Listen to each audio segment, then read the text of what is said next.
Ah bah oui, il a des freins, il a des freins, ouais. Heureusement, ouais. Ouais, il y en a des pédaliers, là. Ouais.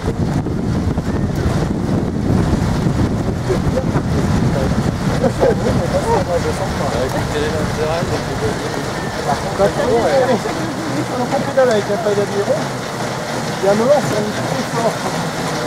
Voilà, attendez, moi je peux pas, moi. Je peux pas tout faire. Hein. Il a baissé la vitesse. Wow. Non, parce qu'on vous a vu, c'est bon. En fait, on n'est pas solidaire, il y en a qui peuvent pédaler vite, peuvent s'arrêter, c'est bien. C'est vrai.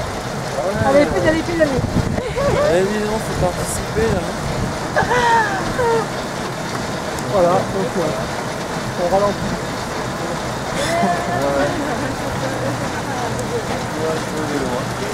Ah là, c'est bon, c'est devenu mieux là. Waouh.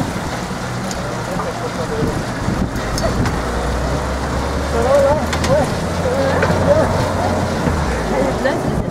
C'est sympa. Et voilà. Super. Merci. Bon, c'est marrant, c'est pas pour donner envie, hein. C'est pour trouver des colos Philippe Rouillet, vous êtes le chauffeur de ce vélo omnibus, qui est un véhicule d'un type tout à fait nouveau mis au point par l'association Les Explorateurs, basée à Montluel, dans l'Ain, près de Lyon.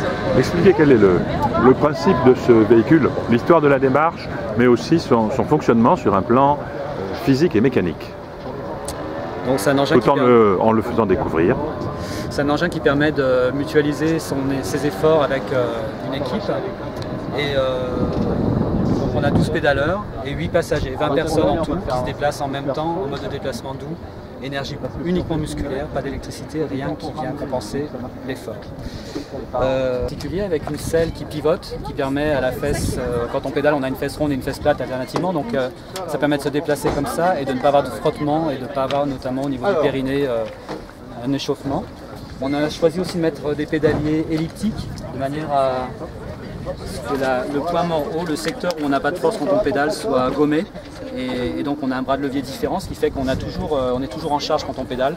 Donc on produit un peu moins d'acide lactique quand on a des pédaliers. On a ensuite une transmission un peu particulière avec un variateur de vitesse pour les cyclistes de type Vinci Hub, ce qui permet d'avoir une infinité de vitesses, c'est infiniment variable. Donc ça permet d'accepter des reliefs et des équipes qui ont peut-être aussi une production énergétique un peu hétérogène. Voilà pour la partie technique. Combien de moteurs et combien de passagers?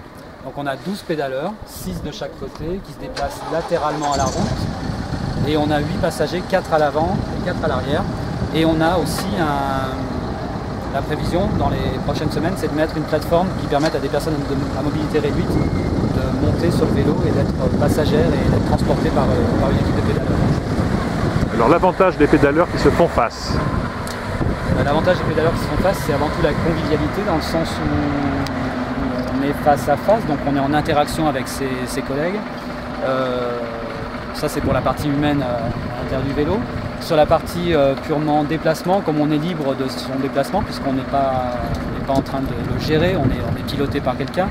Donc on est complètement disponible à l'observation extérieure au vélo. Donc quand on se déplace en ville notamment, on a des détails de façade et des détails architecturaux qu'on n'a jamais quand on se déplace par ses propres moyens. C'est peut-être un mode un peu intéressant à ce niveau-là. C'est peut-être un mode un peu intéressant à ce niveau-là, c'est d'avoir une approche un peu différente de son déplacement.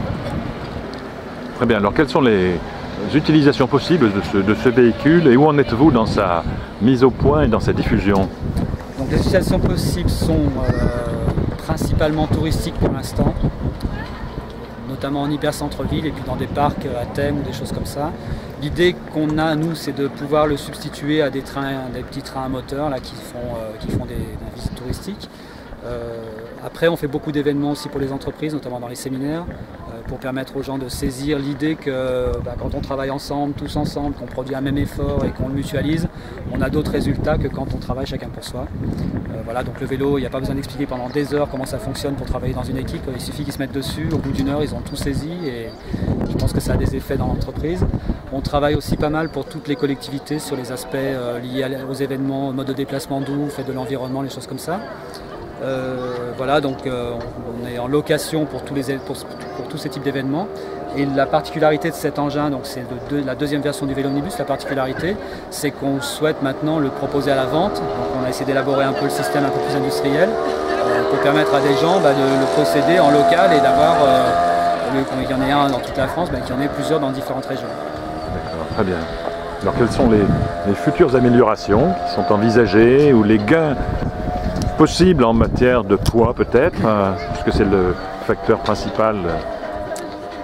Alors pour l'instant, pour être très honnête, il n'y en a pas beaucoup.